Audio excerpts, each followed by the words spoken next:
जय हिंद, वंदे मातरम। बहुत बहुत स्वागत आप सभी का सक्सेस वर्ल्ड एमसीक्यू चैनल पर। तो चलिए आज आपका कंप्लीट ज्योग्राफी सेशन का क्लास 7 चलेगा। इससे पहले जितने भी क्लास हुए हैं उन सभी का लिंक आपको वीडियो के डिस्क्रिप्शन बॉक्स में मिल जाएगा। और सारे सेशन का पीडीएफ अगर आप डाउनलोड करना चाहते हैं तो टेलीग्राम चैनल पर जाइए, वहाँ जाकर आप सारे सेशन का पीडीएफ बिल्कुल फ्री में डाउनलोड कर सकते हैं। टेलीग्राम चैनल का लिंक भी आपको वीडियो के डिस्क्रिप्शन बॉक्स में मिल जाएगा। तो चलिए आज के सेशन को स्टार्ट करते हैं। तो जल्दी से सभी लोग लाइव में जाइए। तो आज के सेशन का सबसे फर्स्ट क्वेश्चन है, ब्रह्मांड के अध्ययन को खाली स्थान के रूप में जाना जाता है। आपको प्रत्येक प्रश्न के लिए मैक्सिमम 5 सेकंड का टाइम दिया जाता है। प्रत्येक स्टूडेंट को लाइव चैट में आंसर करते जाना है। चलिए तो देखिए, ब्रह्मांड के अध्ययन को जो बच्चे इसका राइट आंसर ऑप्शन सी को दे रहे हैं, बिल्कुल सही जवाब दे रहे हैं। ब्रह्मांड विज्ञान के रूप में जाना जाता है। ऑप्शन सी इस प्रश्न का बिल्कुल सही जवाब हो जाएगा। दूसरा प्रश्न है, दक्षिण पूर्व एशिया का एकमात्र भूमि से घिरा देश कौन सा है? चलिए आंसर करते जाएंगे। आज किसी भी प्रश्न का ज़्यादा डिस्कशन नहीं किया जाएगा। चलिए आंसर करते जाएंगे। दक्षिण पूर्व एशिया का एकमात्र भूमि से घिरा देश कौन सा है? तो इसका सही जवाब जो बच्चे सी को दे रहे हैं, बिल्कुल सही जवाब दे रहे हैं, लाओस हो जाएगा। लाओस जो है ये दक्षिण पूर्व एशिया का एकमात्र भूमि से घिरा देश है, याद रखना है। चलिए आगे बढ़ते हैं। तीसरा प्रश्न है, कार्नोटाइट नामक खनिज किसका एक महत्वपूर्ण स्रोत है? चलिए आंसर करते जाएंगे। और फ्रेंड्स, अगर आपको ये सेशन अच्छा लग जाता है तो सेशन को लाइक करके चैनल को सब्सक्राइब करके साथ में बेल आइकन को भी जरूर प्रेस कर लेंगे। तो इसका सही जवाब जो ये बच्चे ऑप्शन सी को दे रहे हैं, बिल्कुल सही जवाब दे रहे हैं, यूरेनियम हो जाएगा। कार्नोटाइट नामक खनिज जो है ये किसका महत्वपूर्ण स्रोत है? तो यूरेनियम का है, याद रखना है। सी इस प्रश्न का बिल्कुल सही जवाब हो जाएगा। नेक्स्ट है, दक्षिण एशिया का एकमात्र सक्रिय ज्वालामुखी कौन सा है? चलिए आंसर करते जाएंगे। और फ्रेंड्स, अगर आपको क्वेश्चन से रिलेटेड कुछ पूछना है या किसी भी प्रकार का डाउट होता है तो तुरंत आप कमेंट करके पूछ सकते हैं, आपको रिप्लाई 100% मिलेगा। तो इसका सही जवाब जो ये बच्चे बी दे रहे हैं, बिल्कुल सही जवाब दे रहे हैं, बैरन द्वीप हो जाएगा, याद रखना है। यहाँ टाइपिंग एरर है, क्या हो जाएगा? दक्षिण एशिया का एकमात्र सक्रिय ज्वालामुखी कौन सा है? तो बैरन द्वीप है। ये कहाँ है? तो अंडमान निकोबार के पास है, याद रखना है। नेक्स्ट क्वेश्चन है, सूर्य खाली स्थान का एक उदाहरण है। चलिए आंसर करेंगे। और याद रखना है, सूर्य जो है ये आग का एक गोला है और ये हाइड्रोजन और हीलियम से मिलकर बना है, याद रखना है। और सूर्य किस सिद्धांत पर कार्य करता है पूछा जाता है, तो सूर्य जो है ये नाभिकीय संलयन के सिद्धांत पर कार्य करता है। तो सूर्य किसका उदाहरण है? एक तारा का उदाहरण है। इस प्रश्न का बिल्कुल सही जवाब हो जाएगा। नेक्स्ट क्वेश्चन है, हिमालय की तीसरी सबसे ऊंची चोटी कौन सी है? चलिए आंसर करते जाएंगे। हिमालय की तीसरी सबसे ऊंची चोटी कौन सी है? फटाफट से आंसर करेंगे, आपको एक भी प्रश्न को स्किप नहीं करना है। तो देखिए, इसका सही जवाब जो ये बच्चे डी दे रहे हैं, बिल्कुल सही जवाब दे रहे हैं, माउंट कंचनजंगा। ये हिमालय की तीसरी सबसे ऊंची चोटी है। ये कहाँ पर है? तो सिक्किम में है, याद रखना है। नेक्स्ट क्वेश्चन है, सार्वजनिक कंपनी बनाने वाला भारत में पहला बंदरगाह कौन सा है? चलिए आंसर करते जाएंगे। सार्वजनिक कंपनी बनाने वाला भारत में पहला बंदरगाह कौन सा है? तो इसका राइट आंसर जो ये बच्चे सी को दे रहे हैं, बिल्कुल सही जवाब दे रहे हैं, एन्नौर बंदरगाह हो जाएगा। ये चेन्नई से 18 किलोमीटर उत्तर में स्थित है, ध्यान रखना है। नेक्स्ट है, उत्तरी अमेरिका के टेम्परेट घास मैदानों को क्या कहा जाता है? चलिए आंसर करते जाएंगे।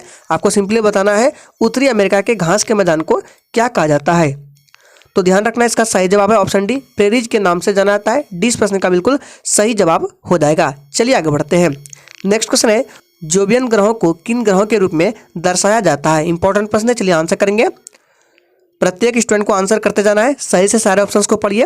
और चलिए इस प्रश्न को थोड़ा सा डिटेल में आपको समझा देते हैं। तो देखिए, सौरमंडल में सबसे पहले बुध ग्रह है, उसके बाद कौन सा है? शुक्र है, उसके बाद पृथ्वी है, फिर मंगल है, उसके बाद देखिए बृहस्पति, शनि, फिर कौन सा हो जाएगा? शनि के बाद हो जाएगा आपका यूरेनस और फिर नेपच्यून हो जाएगा। तो टोटल कितने ग्रह है? देखिए, इधर 4 इधर 4, ये 8 ग्रह हो गए। तो इसमें क्या पूछा है? जोवियन ग्रहों को किन ग्रहों के रूप में दर्शाया जाता है? तो इधर के साइड से जितने भी ग्रह हैं इनको इनर प्लेनेट बोला जाता है, याद रखना है। और इधर के साइड के ग्रह को आउटर प्लेनेट बोला जाता है, गैसेस ग्रह यानी कि गैसेस प्लेनेट बोला जाता है। और इन्हीं को क्या बोला जाता है? जोवियन ग्रह बोला जाता है, याद रखना है।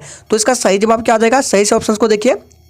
तो इसका सही जवाब जो बच्चे बी दे रहे हैं, बिल्कुल सही जवाब दे रहे हैं, एक क्षुद्र ग्रह के घेरे के बाद आता है जोवियन ग्रह, याद रखना है। एक क्षुद्र ग्रह घेरे के बाद आता है जोवियन ग्रह, ध्यान रखना है।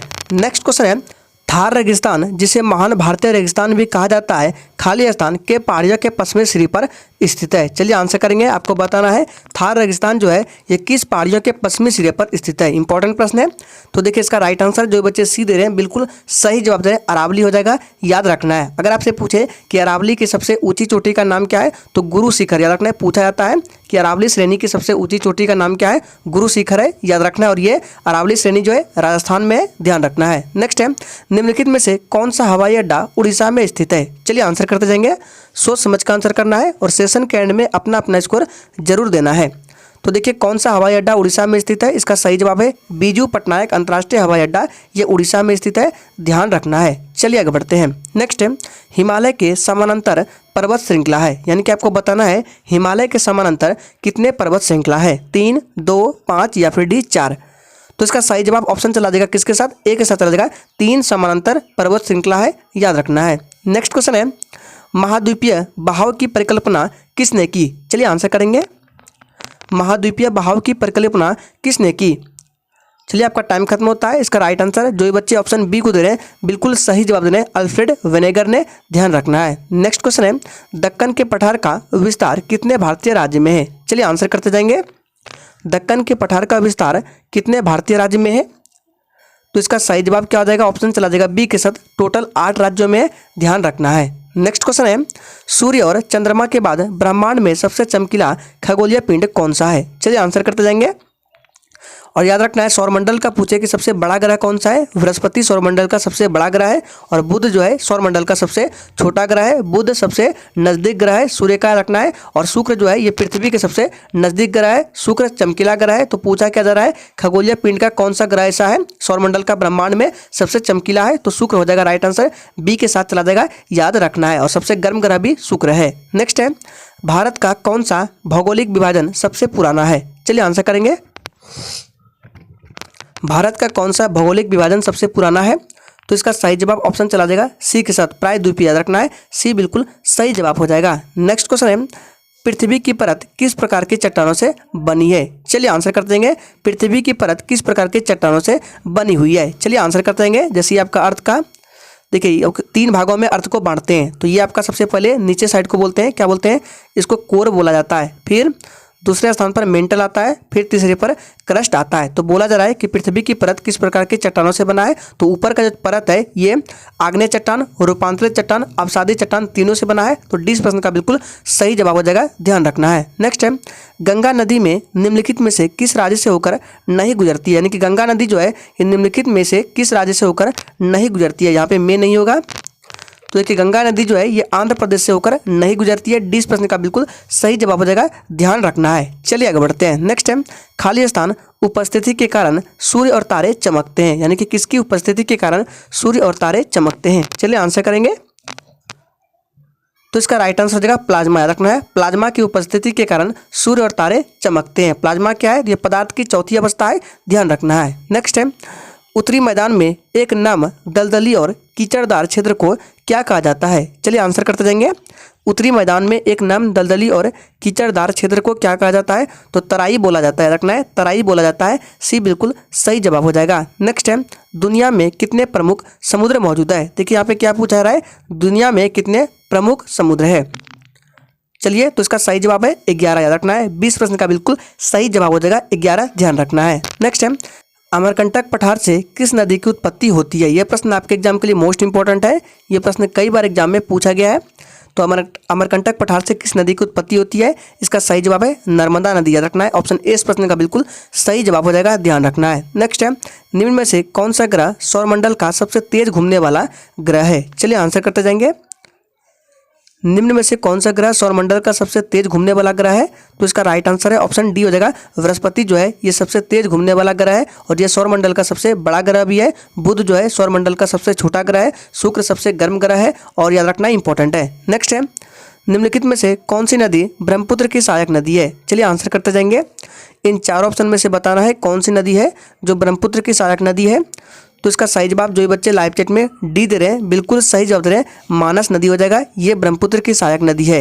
नेक्स्ट है, पृथ्वी के वायुमंडल की परत का क्रम क्या है? चलिए आंसर करते जाएंगे, आपको क्रम से बताना है कि पहले कौन सा मंडल आता है। चलिए तो देखिए आप सभी जानते हैं पृथ्वी के वायुमंडल में सबसे पहले आपका क्षोभ मंडल आता है, फिर समताप मंडल आता है, फिर मध्य मंडल आता है, फिर ताप मंडल आता है। तो इसका राइट आंसर एक के साथ चला जाएगा। और जितनी भी मौसम संबंधी घटनाएं होती है वो क्षोभ मंडल में होती है। समताप मंडल में याद रखना है ओजोन परत पाई जाती है, ध्यान रखना है, और इसी में हवाई जहाज उड़ते हैं। नेक्स्ट है खादर और बांगर किस प्रकार की मृदा के अंतर्गत आते हैं? चलिए आंसर करते जाएंगे, बहुत इजी प्रश्न है। खादर और बांगर किस प्रकार की मिट्टी के अंतर्गत आते हैं? तो आप सभी जानते हैं जलोढ़ मृदा याद रखना है। ऑप्शन 20 प्रश्न का बिल्कुल सही जवाब हो जाएगा। काली मृदा को ध्यान रखना है, इसका दूसरा नाम रेगुड़ मृदा भी है और इस मृदा में सबसे ज़्यादा कपास की खेती होती है। नेक्स्ट है अक्षांश क्या होता है? चलिए आंसर करते जाएंगे, आपको बताना है अक्षांश क्या होता है। चलिए तो देखिए अक्षांश जो है ये समानांतर रेखा है। ऑप्शन ए इस प्रश्न का बिल्कुल सही जवाब हो जाएगा, समानांतर रेखा याद रखना है। जैसे ये अर्थ हो गया, इस तरह के जो लाइन है उसको अक्षांश बोला जाता है, ध्यान रखना है। नेक्स्ट क्वेश्चन है देश में दूसरा सबसे बड़ा नदी बेसिन कौन सा है? चलिए आंसर करेंगे, देश में दूसरा सबसे बड़ा नदी बेसिन कौन सा है? तो इसका सही जवाब हो जाएगा गोदावरी बेसिन। ये जो है देश में दूसरा सबसे बड़ा नदी बेसिन है। ऑप्शन ए इस प्रश्न का बिल्कुल सही जवाब हो जाएगा। इसे दक्षिण की गंगा भी बोला जाता है, याद रखना है। और देश में सबसे बड़ा नदी बेसिन कौन सा है आप लोग कमेंट करके बताएंगे, देखते कितने बच्चे आंसर कर पाते हैं। प्रश्न क्या है, देश में सबसे बड़ा नदी बेसिन कौन सा है? नेक्स्ट है पाकिस्तान एशिया के किस हिस्से में स्थित है? चलिए आंसर करेंगे, पाकिस्तान एशिया के किस हिस्से में स्थित है? तो इसका सही जवाब जो बच्चे ऑप्शन ए को दे रहे हैं बिल्कुल सही जवाब दे रहे हैं, दक्षिण एशिया में स्थित है। याद रखना है पाकिस्तान जो है ये एशिया के दक्षिण एशिया में स्थित है। नेक्स्ट है भारत के अधिकांश भागों में वर्षा होती है। चलिए आंसर करते जाएंगे, भारत के अधिकांश भागों में मार्च से जून वर्षा होती है, जून से सितंबर, अगस्त से नवंबर या नवंबर से फरवरी। तो इसका सही जवाब ऑप्शन बी के साथ चला जाएगा, भारत के अधिकांश भागों में जून से सितंबर वर्षा होती है, याद रखना है। नेक्स्ट है गुटेनबर्ग और असंबद्धता अलग करती है। चलिए आंसर करेंगे, गुटेनबर्ग और असंबद्धता अलग करती है। तो इसका सही जवाब ऑप्शन बी के साथ चला जाएगा, बाहरी क्रोड और निचला क्रोड को अलग करती है, याद रखना है। नेक्स्ट है मृदा में जीवित जीवों के 6 अवशेष शामिल होते हैं, उन्हें क्या कहा जाता है? चलिए आंसर करेंगे, मृदा में जीवित जीवों के 6 अवशेष शामिल होते हैं, उन्हें क्या कहा जाता है? तो खाद बोला जाता है, रखना है। डी इस प्रश्न का बिल्कुल सही जवाब हो जाएगा, खाद बोला जाता है। नेक्स्ट है कौन सा महाद्वीप पूरी तरह से उत्तरी और पश्चिमी गोलार्ध में स्थित है? चलिए आंसर करते जाएंगे, कौन सा महाद्वीप पूरी तरह से उत्तरी और पश्चिमी गोलार्ध में स्थित है? तो इसका राइट आंसर क्या आ जाएगा? तो 33 का राइट आंसर ऑप्शन डी के साथ चला जाएगा, उत्तरी अमेरिका रखना है। डी बिल्कुल सही जवाब है। नेक्स्ट है भारत में कौन सा राज्य सोने का सबसे बड़ा उत्पादक है? चलिए आंसर करते जाएंगे, भारत में कौन सा राज्य सोने का सबसे बड़ा उत्पादक है? तो आप सभी जानते हैं इसका राइट आंसर बी के साथ चला जाएगा, कर्नाटक। कर्नाटक की राजधानी क्या है? बेंगलोर है। नेक्स्ट है महासागर भूगर्भीय रूप से महासागरों में सबसे युवा कौन है? आपको बताना है कि भूगर्भीय रूप से महासागरों में सबसे युवा कौन है? तो देखिए भूगर्भीय रूप से महासागरों में सबसे युवा है अटलांटिक, रखना है। 20 प्रश्न का बिल्कुल सही जवाब देगा अटलांटिक, ध्यान रखना है। चलिए इसी के साथ आगे बढ़ते हैं। नेक्स्ट है भारत की जलवायु प्रमुख रूप से एक वर्ष में खाली स्थान मौसम में बांटा गया है, यानी कि भारत की जलवायु को मुख्य रूप से एक वर्ष में कितने भागों में बांटा गया है? चलिए तो इसका राइट आंसर हो जाएगा 4 भागों में बांटा गया है, यहाँ देखिए मुख्य रूप से पूछा जा रहा है। नेक्स्ट क्वेश्चन है भारत को खाली स्थान भू आकृतिक क्षेत्रों में विभाजित किया गया है। चलिए आंसर करेंगे, आपको बताना है भारत को कितने भू आकृतिक क्षेत्रों में विभाजित किया गया है। चलिए तो इसका सही जवाब ऑप्शन चला जाएगा एक के साथ 6, याद रखना है। भारत को 6 भू आकृतिक क्षेत्रों में विभाजित किया गया है, ऑप्शन ए इस प्रश्न का बिल्कुल सही जवाब हो जाएगा। नेक्स्ट है माणिक रत्न किसे कहा जाता है? चलिए आंसर करेंगे, माणिक रत्न किसे कहा जाता है? चलिए तो इसका सही जवाब ऑप्शन चला जाएगा बी के साथ, गुलाबी रूबी रत्न को माणिक रत्न बोला जाता है, ऑप्शन 20 प्रश्न का बिल्कुल सही जवाब है। नेक्स्ट है वायुमंडल की परत जिसमें विद्युत चालकता होती है वह कौन सी परत है? चलिए आंसर करेंगे, वायुमंडल की कौन सी परत है जिसमें विद्युत चालकता होती है? इसका सही जवाब ऑप्शन चला देगा सी के साथ, आयन मंडल रखना है।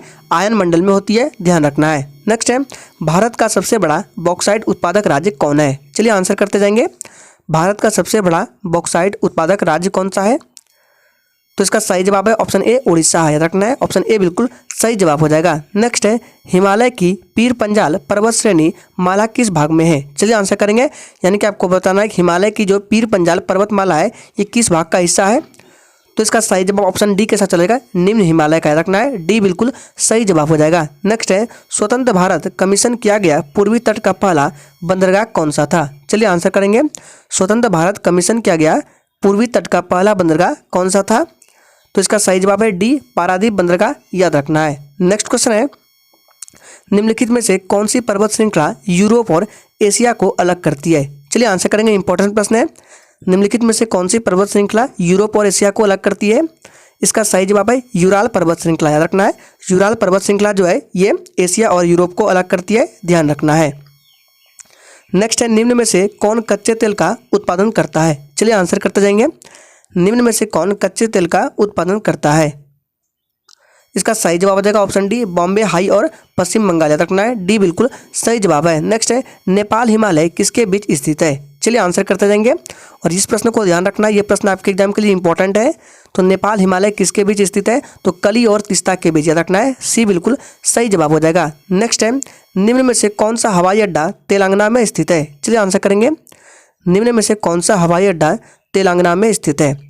इसका सही जवाब है ऑप्शन डी, राजीव गांधी अंतर्राष्ट्रीय हवाई अड्डा, डी बिल्कुल सही जवाब हो जाएगा। नेक्स्ट है, उत्तरी अमेरिका महाद्वीप दक्षिण अमेरिका से किसके द्वारा जुड़ा है? यानी कि पूछा जा रहा है उत्तरी अमेरिका महाद्वीप और दक्षिणी अमेरिका महाद्वीप किसके द्वारा एक दूसरे से जुड़ा है? तो याद रखना है, भू-डमरू मध्य के द्वारा, ऑप्शन ए बिल्कुल सही जवाब हो जाएगा। नेक्स्ट है, भारत के किस तट पर जवाहरलाल नेहरू बंदरगाह स्थित है? ये प्रश्न इंपॉर्टेंट है। पश्चिमी तट, पूर्वी तट, उत्तर पश्चिमी या कोई नहीं? तो ये भारत के किस तट पर है? याद रखना है, भारत के पश्चिमी तट पर स्थित है आपका जवाहरलाल नेहरू बंदरगाह, याद रखना है, ये बिल्कुल सही जवाब हो जाएगा। नेक्स्ट है, इनमें से कौन सी नदी का उद्गम भारत में नहीं होता है? चलिए आंसर करेंगे। इनमें से कौन सी नदी का उद्गम भारत में नहीं होता है? इसका सही जवाब है ऑप्शन सी, ब्रह्मपुत्र नदी का, याद रखना है, ब्रह्मपुत्र नदी का। नेक्स्ट है, लीना और क्लोथो क्या है? चलिए आंसर करेंगे। क्षुद्र ग्रह है, धूमकेतु है, यूरेनस के चंद्रमा है या शनि के चंद्रमा है? तो लीना और क्लोथो क्या है? याद रखना है, ये एक क्षुद्र ग्रह है, ऑप्शन ए बिल्कुल सही जवाब हो जाएगा, ध्यान रखना है। तो आज के सेशन के लिए इतना ही, तब तक के लिए जय हिंद।